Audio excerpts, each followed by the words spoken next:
everybody, welcome back to my channel. My name is Victoria Montefusco and I'm a lover of all things when it comes to makeup and beauty and fragrance. And today, as you may notice, I am not wearing any eyeshadow or lip products or anything like that on my face, but my face makeup is done.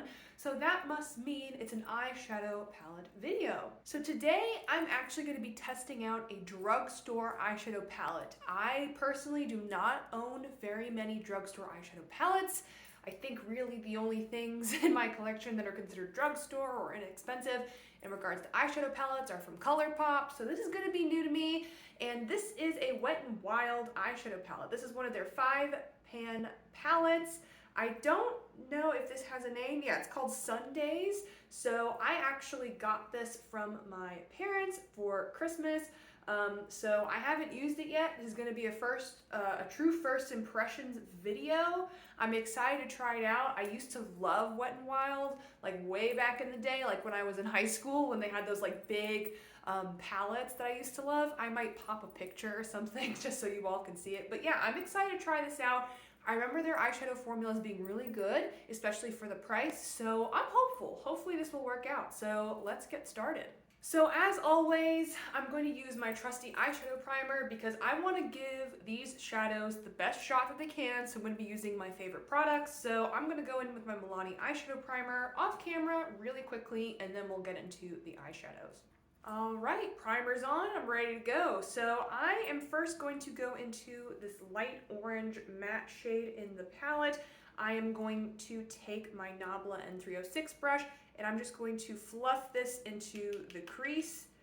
Wow, that is a very powdery matte. So make sure you tap off your brush for certain. So I'm just gonna fluff this into my crease and we'll see how it performs. Oh yeah, not bad at all. It's just very, very, very powdery in the pan. Oh yeah, I'm definitely getting fallout underneath my eyes as well. This might be a palette where you want to do your eye makeup first instead of doing your face makeup first. So that is my bad here. Whoops. But overall, so far, good amount of pigment. I cannot complain about that. It seems like it's blending. It looks pretty good. Okay, yeah, I have a little bit of fallout underneath my right eye, but not really any underneath my left eye. So that is the crease. We're gonna do a very simple look here today. So next, I'm gonna take that dark matte shade in the palette, which is next to the one I just used in the crease, and I'm going to take my Nabla N204, and we're just gonna pat that into my outer corner. Again, very, very powdery. So definitely tap off your excess. This is like a burnt orange kind of shade.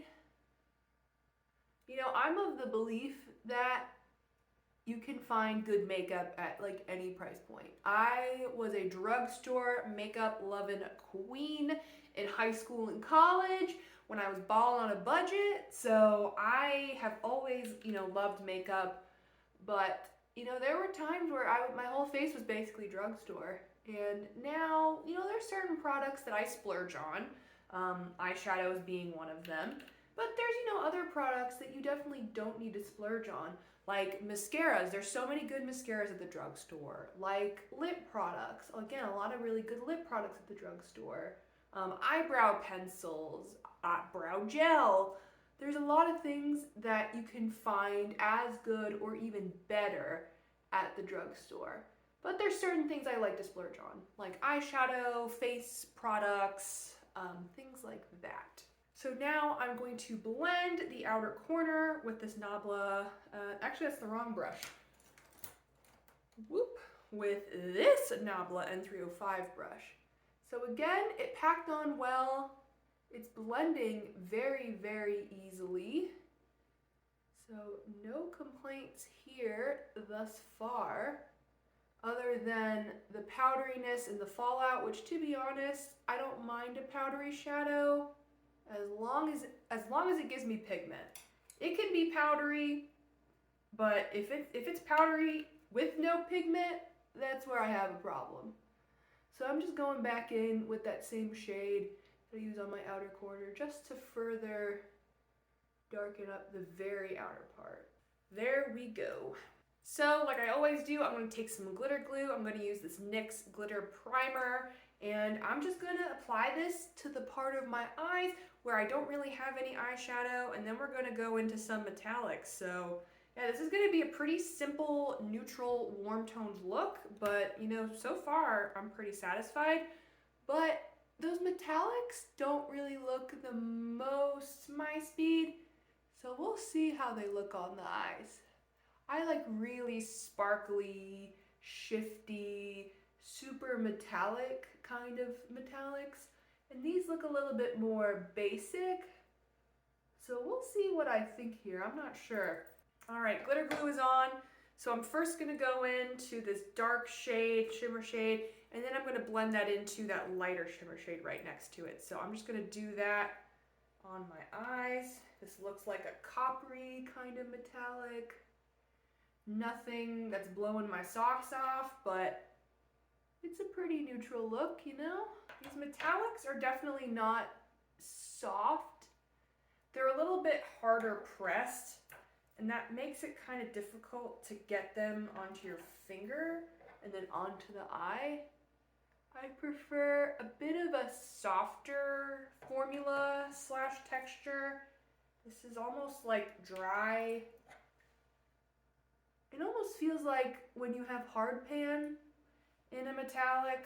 That's what this current one that I'm using feels like. I'm not super impressed with that one, to be honest. I think the copper provides more of a punch of color and has a slightly softer, creamier texture. So yeah, the metallics aren't blowing me away like I didn't expect them to, but the copper is definitely better than that other shade, but I'm not a huge fan of these. Like, they're fine. So next I'm going to go into my lower lash line. I think I'm going to actually take a mix of the two mattes in here with this Nabla N304 brush. Dust that underneath the eye. And then I want to take this last metallic. Let me see what that looks like. Yeah, that looks light enough. And I'm going to use this in my inner corner. This one's nice. This one's pretty soft. A little bit creamier. It's more consistent in texture to the copper metallic I have on my eye. So that one's not bad. And then put it also in my brow bone. Beautiful. Not bad. All right, so that is it for the eyeshadows. As always, I'm going to apply eyeliner, mascara, lip gloss off camera, and then as you may already know my thoughts, but I'm going to give you my overall thoughts, my first impressions on this palette, and then we'll wrap up the video. All right, so here's the completed look with eyeliner and mascara and lip gloss. So my overall thoughts of this palette. I think that this is a good, decent quality palette, especially for the price. The packaging is, the cheap plastics. You're not paying for the packaging by any means. You're paying for the formulas in here. The mattes, they're pigmented. They blend really easily. They're definitely on the powdery side. So if you're going to use this formula, I would definitely make sure you either do your eyes first or really tap off the excess before going in. The metallics were a bit of a mixed bag. This like coppery shade and then this shade I use in my inner corner and brow bone, those were a bit softer and creamier in texture and just were a bit easier to work with. But this metallic on the end, the one I used in the inner part of my lid, that one was a bit harder in texture, a bit drier, and a bit more difficult to work with. Are any of these formulas like groundbreaking, astounding, like oh my god, my favorite? No. Or is this just a good, solid 5-pan neutral palette if you want something warm toned? I would say yeah, it's pretty good. You can get a pretty look out of it like I did today. So I don't really have any complaints about this. I don't really see myself purchasing any more of these, just because personally I have a lot of eyeshadows in my collection that are, have better formulas and that are higher quality. So yeah, I just don't see myself buying more of these. But if you're balling on a budget, this is a great option. I think these are really good, and it's very similar to the Wet n Wild formula that I remember from like high school and college. So yeah, that is it for today's video. I hope you all enjoyed it. I normally don't do like drugstore kind of videos, but I thought this would be fun, especially since I got that palette for Christmas. So if you like this video, please like this video. It helps the YouTube algorithm. It also helps me know what kinds of content you like to see on my channel. If you like me, please subscribe. I'd love to have you all here. I post 2 to 3 times per week, just depending on my schedule. And if you have anything to comment down below, any comments, questions, anything like that about this palette, my look, anything, let me know. I'd love to chat with you all. And with that, thank you for spending part of your day with me, and I will see you all next time. Bye!